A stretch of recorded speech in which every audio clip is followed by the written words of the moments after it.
Regardez cette phrase.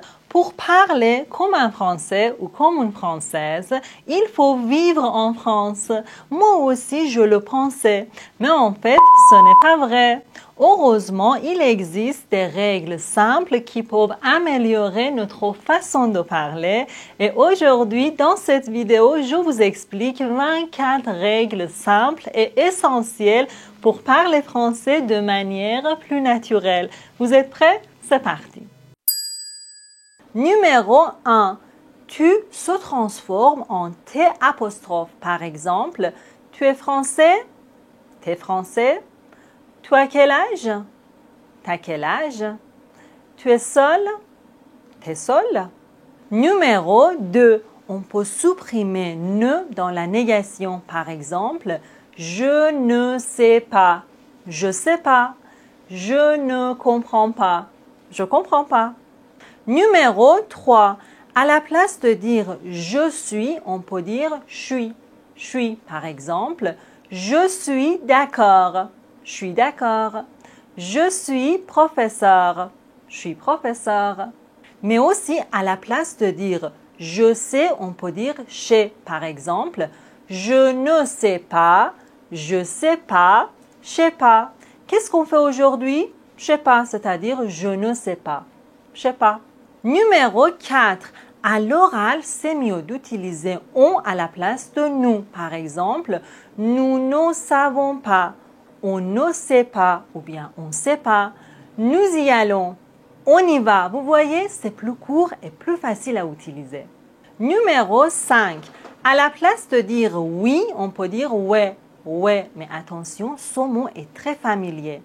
Tu viens avec moi au ciné? Vous pouvez dire ouais ou bien ben oui, ben c'est-à-dire eh bien, ben ouais. Numéro 6. À l'oral, de se transforme en D apostrophe. Par exemple, il mange un peu de pain. On peut dire il mange un pot de pain. Un pot de pain. Pas de panique, pas de panique, pas de panique. Numéro 7. Regardez bien. Il y a, il faut, mais à l'oral, on peut supprimer il. Il y a beaucoup de monde, il y a beaucoup de monde. Il faut faire attention, faut faire attention. Numéro 8. À la place de dire qu'est-ce que, on peut dire qu'est-ce. Par exemple, qu'est-ce que tu fais? Qu'est-ce que tu fais? Qu'est-ce que je dois faire? Qu'est-ce que je dois faire? Vous voyez, les Français parlent trop vite. Numéro 9. Quand quelqu'un vous dit quelque chose ou vous raconte une histoire, vous pouvez répondre « Ah bon ?» c'est-à-dire « C'est vrai ?» « Ah bon ?» on ne doit pas prononcer le N complètement, on ne dit pas « bonne ». « Ah bon ?» « Ah bon ?» par exemple, « J'ai mal au ventre. »« Ah bon ?» Mais qu'est-ce que tu as mangé? Ou bien « Ah bon ?» Mais qu'est-ce que tu as mangé? Numéro 10. Le mot « truc ». C'est un mot que les Français utilisent beaucoup. Ce mot peut remplacer n'importe quel autre mot. Par exemple, c'est un truc un peu rigolo, c'est-à-dire c'est quelque chose de rigolo. Pendant le week-end, je lis, j'écoute de la musique et les trucs comme ça. Monsieur, vous pouvez me passer le truc pour ouvrir les boîtes de conserve? Oui. Merci beaucoup. Numéro 11. Les Français utilisent tout le temps cette expression. Du coup, c'est-à-dire à l'heure, en conclusion, par exemple, aujourd'hui, il fait très froid, du coup, je dois rester à la maison. Numéro 12. Les Français utilisent beaucoup le mot quoi à la fin de la phrase. Par exemple, je veux un café quoi? Je ne sais pas quoi. Franchement, ce mot n'a pas de sens. C'est peut-être pour dire qu'on ne sait pas quoi dire de plus quoi. Numéro 13. Voilà. Et voilà, c'est pour montrer qu'une chose est terminée. Par exemple, on prépare le dîner et quand c'est fini, on peut dire « Et voilà, c'est prêt, à table ». Numéro 14. Les Français n'utilisent pas beaucoup cette expression. Comme si, comme ça. Non, ils disent plutôt « bof ». Ça va? Bof, c'est-à-dire ni bien ni mal. Et maintenant, on arrive à la dernière expression typiquement française. Oh là là, c'est pour montrer la surprise, soit positive, soit négative.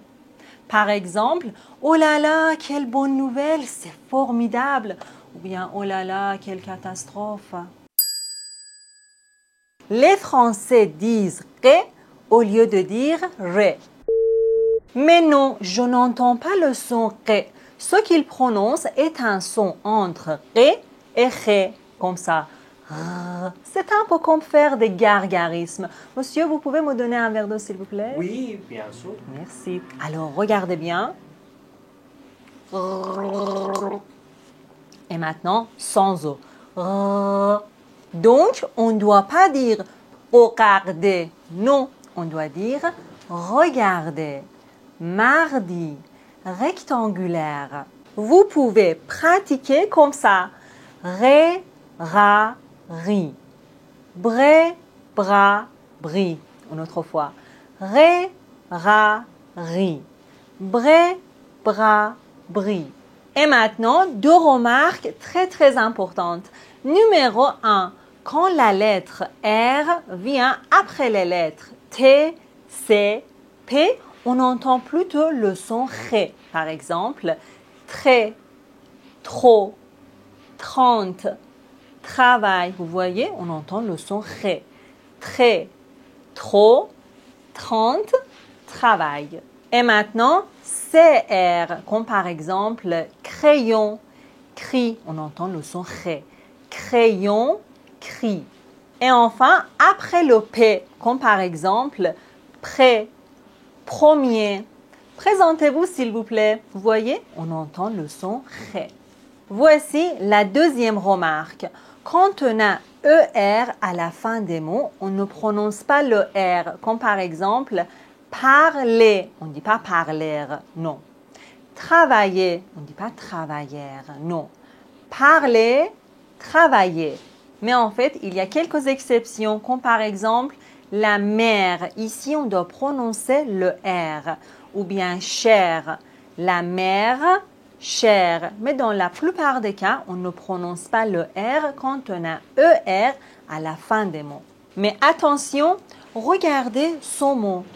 Poissonnier. Ici, on ne prononce pas le R. Poissonnier. Mais regardez ce mot.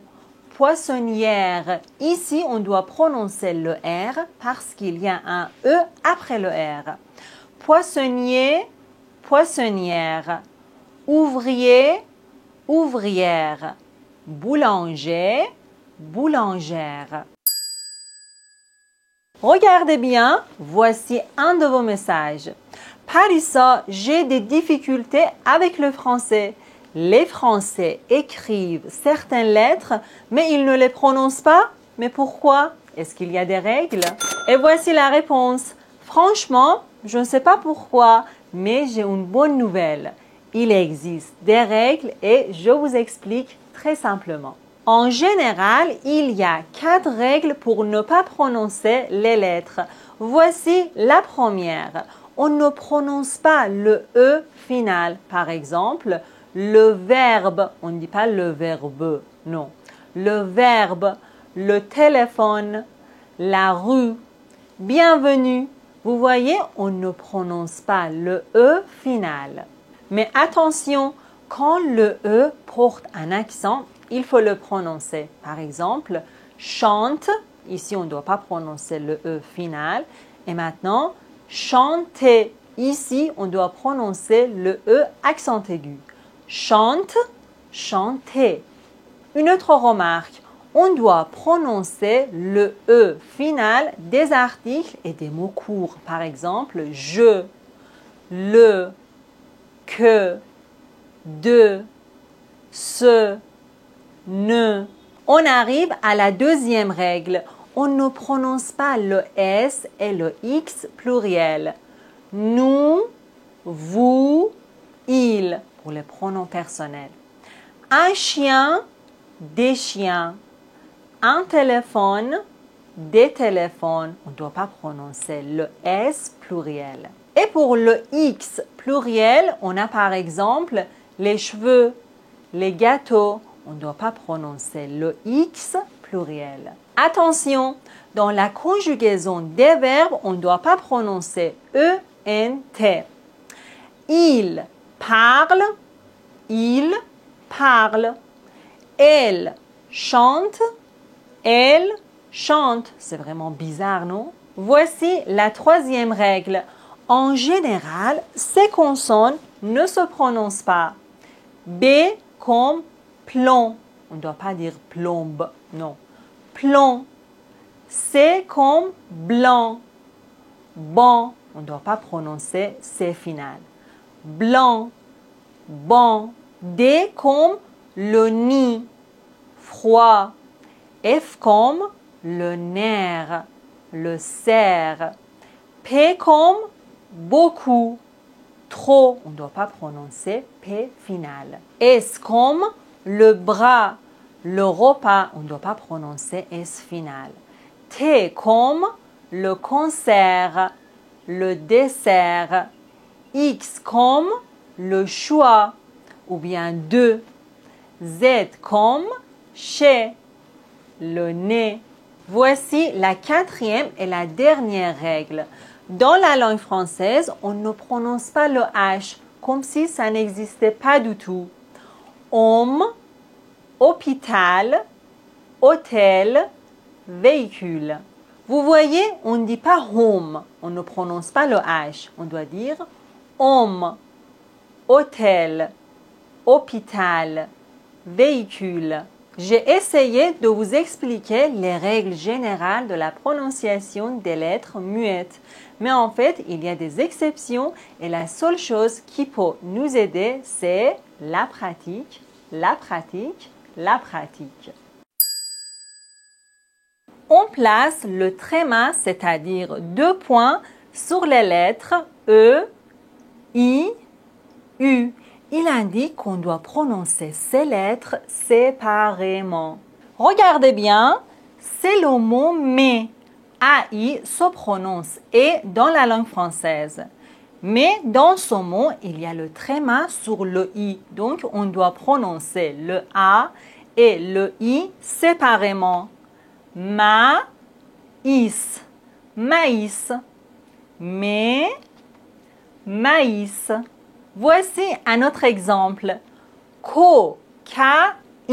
Vous voyez, on doit prononcer le A et le I séparément. Cocaïne. On ne doit pas dire cocaine, non. Cocaïne, cocaïne. Naïf, Noël, Raphaël, héroïne, aïe quand on s'est fait mal, aïe. En général, la combinaison de ces lettres va créer le son G, comme dans les mots fatigue ou bien digue. Mais quand le tréma se porte sur la lettre U, il nous indique qu'on doit prononcer le U. Regardez bien, ambigu, on ne dit pas ambigue. Le tréma nous indique qu'il faut prononcer le U. Ambigu, aigu, on ne dit pas aigue. Aigu, ambigu, aigu, fatigue, digue, ok? Et maintenant, on arrive à la cédille qui est un petit crochet sous la lettre C. En général, la lettre C se prononce de 2 manières. C'est que. Mais heureusement, la règle est très simple. Quand le C se place devant I, E, Y, il se prononce C. Cinéma, sang, bicyclette.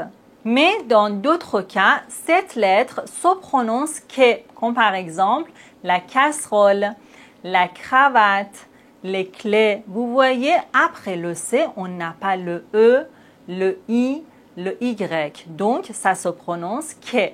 La casserole, la cravate, les clés. Et alors, la cédille, ça sert à quoi?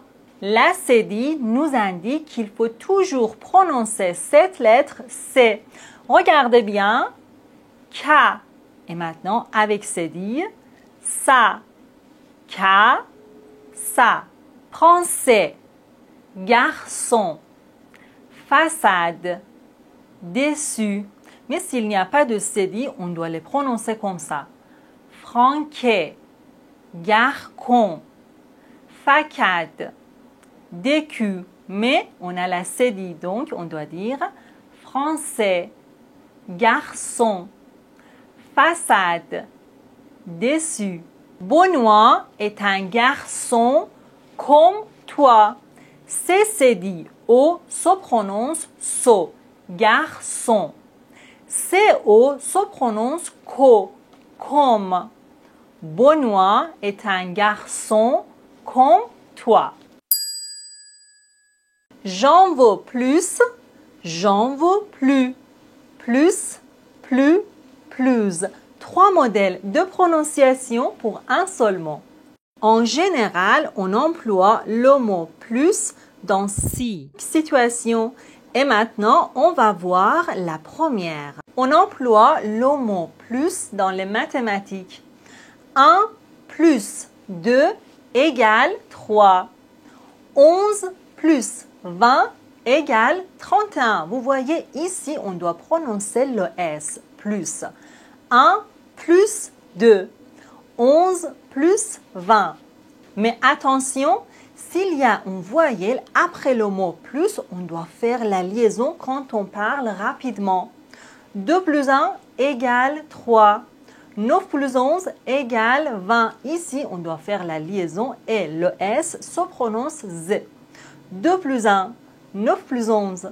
Mais si on parle lentement, on peut dire plus. 2 plus 1 égale 3. 9 plus 11 égale 20. Et maintenant, on passe à la deuxième, c'est-à-dire dans la négation. Dans ce cas-là, on ne doit pas prononcer le S.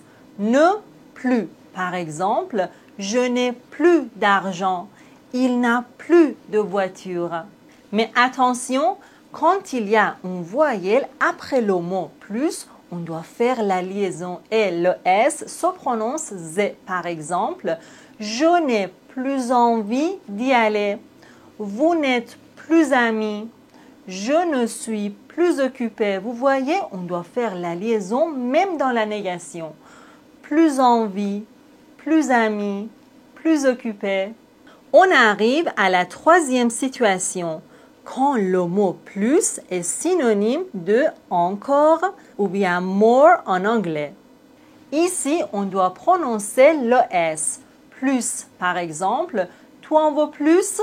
Oui, j'en veux plus. Dans cette phrase, le mot plus veut dire encore, davantage ou bien more en anglais. Une remarque très importante. Quand je dis j'en veux plus, c'est une phrase positive.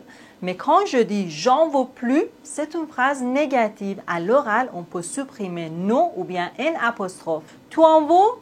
Oui, j'en veux plus. Non, j'en veux plus. Mon fils aime plus le chocolat que ma fille. Tu manges plus que moi. Ici, le mot plus est synonyme de more en anglais. Et maintenant, quatrième situation, quand on a un adjectif après le mot plus. Dans ce cas-là, il y a 2 possibilités. Quand l'adjectif commence par une consonne, on ne doit pas prononcer le S. On dit plus. Par exemple, il est plus petit que son frère. Mon mari est plus logique que moi. Vous voyez, on ne doit pas prononcer le S. Plus petit, plus logique. Mais quand l'adjectif commence par une voyelle, on doit faire la liaison. Plus, par exemple, c'est le plus important. Tu es plus âgé que moi. Elle est plus aimable que lui. Vous voyez, ici, on doit faire la liaison et le S se prononce Z. Plus important, plus âgé, plus aimable. Et maintenant, la cinquième. Plus, quand il y a 2 plus dans une phrase. Ici, on ne doit pas prononcer le S. Plus tu travailles, plus tu progresses. Plus j'apprends, plus je comprends. Attention, si le sujet commence par une voyelle, on doit faire la liaison. Plus on travaille, plus on progresse. Plus on apprend, plus on comprend. Et enfin, on arrive à la dernière situation. on emploie le mot plus dans quelques expressions. Comme par exemple, de plus, en plus, de plus en plus. Vous voyez, ici, on doit faire la liaison. De plus en plus. Ne vous inquiétez pas, petit à petit, ça va être naturel pour vous de prononcer correctement le mot plus dans toutes les situations. Je suis étudiante, je suis étudiante. Pas encore, pas encore. Ah, mais c'est quoi la règle? En général, il existe 3 types de liaisons. Les liaisons obligatoires, les liaisons facultatives et les liaisons interdites. Mais ne vous inquiétez pas, je vais tout vous expliquer. On commence par les liaisons obligatoires qui sont les plus importantes. Parce qu'elles sont obligatoires, il faut faire la liaison. Alors, regardez bien. La liaison est obligatoire dans les cas suivants. Entre un article et un nom, entre un adjectif démonstratif et un nom, entre un adjectif possessif et un nom, entre un nombre et un nom, entre un pronom personnel et un verbe, entre deux pronoms, entre un adjectif et un nom, entre en, dans, chez, tout et le mot qui les suit, pour les mots composés et enfin dans quelques expressions. Et maintenant, je vous donne quelques exemples. La liaison entre un article et un nom. Par exemple, les amis, des enfants. Vous voyez, dans la liaison, le S se prononce Z. Les amis, des enfants. La liaison entre un adjectif démonstratif et un nom, comme par exemple, ces images. Normalement, on ne prononce pas le S dans ces, mais ici, on doit faire la liaison. Ces images. La liaison entre un adjectif possessif et un nom, par exemple, mes idées, ces histoires. Ici, on doit faire la liaison. Mes idées, ces histoires. La liaison entre un nombre et un nom, comme par exemple 3 éléphants, 2 enfants. Vous voyez, dans la liaison, le S et le X se prononcent Z. 3 éléphants, 2 enfants. La liaison entre un pronom personnel et un verbe, comme par exemple, nous allons, vous écoutez, ils aiment. On doit faire la liaison, c'est obligatoire. Nous allons, vous écoutez, ils aiment. La liaison entre 2 pronoms, comme par exemple, nous en voulons encore. Vous y allez quand? Vous voyez, on doit faire la liaison, c'est obligatoire. La liaison entre un adjectif et un nom, comme par exemple, les petits insectes, mes nouveaux élèves, un grand avion. Mais attention, j'ai dit un grand avion. Dans la liaison, le D se prononce T. Un grand avion. On ne doit pas dire un grand avion, non. Un grand avion. Quand est-ce que vous partez en vacances? Vous voyez, quand est-ce que? Un grand avion. La liaison entre en, dans, chez, tout et un nom. Comme par exemple, en août, dans un mois, chez eux. Elle est tout étonnée. Vous voyez, la liaison est obligatoire. La liaison est obligatoire dans la plupart des mots composés, comme par exemple les États-Unis, ou bien porc-épic. Et enfin, la liaison est obligatoire dans quelques expressions, comme par exemple petit à petit, de temps en temps, de plus en plus, c'est-à-dire mot à mot. Ce sont les liaisons qu'il faut absolument faire. Et maintenant, on arrive aux liaisons facultatives, c'est-à-dire on peut faire la liaison, mais ce n'est pas obligatoire. Quand le discours est plus formel, on va faire plus de liaisons. Alors, regardez bien. La liaison est facultative dans les cas suivants. Entre après, mais, depuis, trop, pas, fort et le mot qui le suit. Entre le verbe être et le mot qui le suit. Entre les auxiliaires être, avoir et le participe passé. Et maintenant, quelques exemples. Après avoir lu ce livre, j'ai travaillé. Après avoir, ou on peut dire après avoir. Tu es trop impatient. Tu es trop impatient. Depuis un mois, tous les deux sont possibles. Voici quelques exemples pour la liaison entre le verbe être et le mot qui le suit. C'est une fille, c'est une fille. Je suis étudiante, je suis étudiante. Ils sont attentifs, ils sont attentifs. Être, avoir plus participe passé, comme par exemple, je suis allé à la piscine, je suis allé à la piscine. Nous avons acheté une voiture, nous avons acheté une voiture. Et enfin, on arrive aux liaisons interdites, c'est-à-dire on ne doit pas faire la liaison. C'est interdit de faire la liaison après et entre un prénom et le verbe. Un chat et un chien. On ne doit pas dire un chat est un chien. Non, c'est faux. Un chat et un chien. Benoît aime la musique. On ne doit pas dire Benoît aime la musique. Non, Benoît aime la musique. Dans la langue française, cette lettre ne se prononce pas. Homme, on ne doit pas dire homme. Héros, on ne doit pas dire héros. Mais pour faire la liaison et l'élision, le H a un rôle très important. On va voir les deux types de H en français. H muet, H inspiré.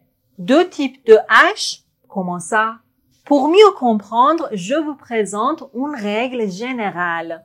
On considère le H muet comme une voyelle. On considère le H aspiré comme une consonne. C'est très important de les mémoriser. H muet, voyelle. H aspiré, consonne. Et alors, quelle est la différence entre ces deux H? Premièrement, quand on a le H muet, on fait l'élision comme les voyelles. Le ami, l'ami. Le homme, l'homme. C'est comme les voyelles. Mais quand on a le H aspiré, c'est comme les consonnes. On ne doit pas faire l'élision. Le livre, le haricot, on ne doit pas dire l'haricot. Non, c'est comme les consonnes. Le haricot. J'ai bien compris. Mais c'est quoi la deuxième? Voici la deuxième. Quand on a le H muet, on doit faire la liaison, comme les voyelles. Les amis, les hommes, on fait la liaison. Mais quand on a le H aspiré, on ne doit pas faire la liaison. C'est comme les consonnes. Les livres, les haricots, on ne doit pas dire les haricots. Non, c'est comme les consonnes. Les haricots.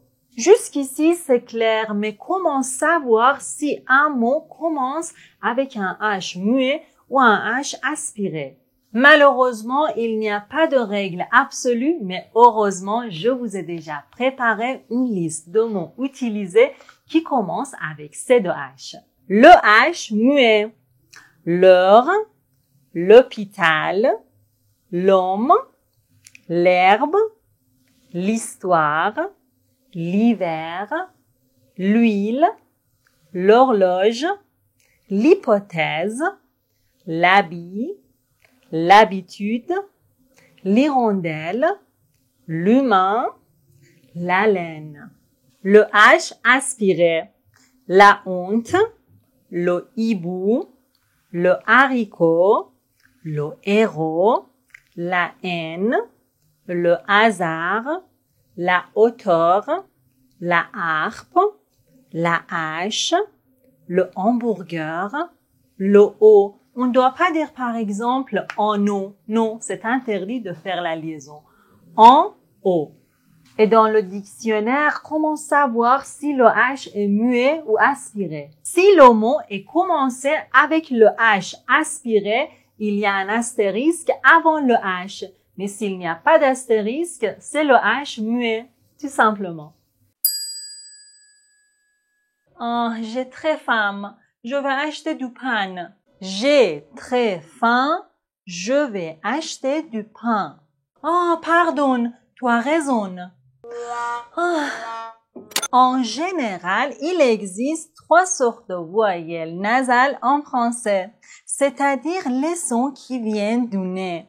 Numéro 1, le son en, comme France, A-N, France. Ambulance, A-M, ambulance. Lentement, E-N, lentement. Tempête, E-M, tempête. Fan, A-O-N, fan. Numéro 2, le son on. La bouche est ronde. On, comme bon, O-N, bon. Pardon, O-N, pardon. Bombe, O-M, bombe. Ombre, O-M, ombre. Numéro 3, le son un, c'est comme un sourire, un. Comme par exemple, lapin, I-N, lapin. Impossible, I-M, impossible. Demain, A-I-N, demain. Fin, A-I-M, fin. Peindre, E-I-N, peindre. Chien, I-E-N, chien. Synthèse, Y-N, synthèse. Sympathique, Y-M, sympathique. Mais attention, dans le mot enfant, E-N se prononce en, enfant. Mais dans les mots examen et moyen, E-N se prononce en, examen, moyen. Ne les confondez pas, ok? Et maintenant, comme toujours, je vous explique une remarque très importante. Dans le sud de la France, il existe une autre voyelle nasale pour UN et UM. À la place de dire un, ils disent en. À la place de dire lundi, ils disent lundi. À la place de dire parfum, ils disent parfum. Donc, les Français du sud de la France ont une autre voyelle nasale. À la place de dire un, ils disent un. Lundi, lundi. Parfum, parfum. Pour bien prononcer les voyelles nasales, je vous propose de pratiquer comme ça. Bon, bon, ben. Don, dan, din. Fond, fond, fin. Con, con, quin. Vont, vont, vin. Essayez de pratiquer comme ça, c'est très intéressant. Pour nous ou bien les étrangers qui apprennent le français, la prononciation française est parfois compliquée. Pour moi, la prononciation de cette combinaison de lettres était un peu bizarre, mais dans cette vidéo, on va apprendre à les prononcer correctement. En général, la combinaison de ces deux lettres va créer le son ñ, ñ. Dans la plupart des cas, après GN, on a une voyelle. G-N-E, ñ, ñ, comme montagne. G-N-O, gno, comme rossignol. G-N-A, gna, comme signature. G-N-E-T, niais, comme beignet. G-N-E-A-U, nio, comme agneau. G-N-E, accent aigu, niais, comme araignée. Et maintenant, comme toujours, je vous explique quelques remarques très importantes. Il y en a 3. Numéro 1, regardez bien. G-N-I. En général, dans ce cas-là, on ne prononce pas le G, comme par exemple magnifique, magnifique. Incognito, incognito. Vous voyez, on ne prononce pas le G. Numéro 2. Qu'est-ce que c'est? C'est un oignon. Oignon. On ne doit pas dire oignon, non. Oignon. Oignon. Numéro 3. Regardez bien.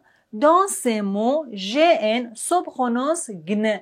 GN. GN. Comme par exemple, gnome, gnose, gnou, magnum, diagnostic, stagnant, cognitif. Mais attention, pour ce mot, on peut dire aussi cognitif. Cognitif, cognitif. Toutes les deux prononciations sont possibles. Mes chers amis, n'ayez pas peur, essayez de parler français même avec des fautes. Les Français et les francophones sont très gentils. Ils nous comprennent et ce qui compte, c'est de pouvoir communiquer avec eux. Pour finir, j'ai une question à te poser. Pourquoi tu apprends le français? La raison peut être une grande passion, l'immigration, les études ou toute autre chose. Donc, n'hésite pas à écrire ta raison pour apprendre le français dans les commentaires. J'ai hâte de le savoir. Merci beaucoup. À très bientôt, j'espère.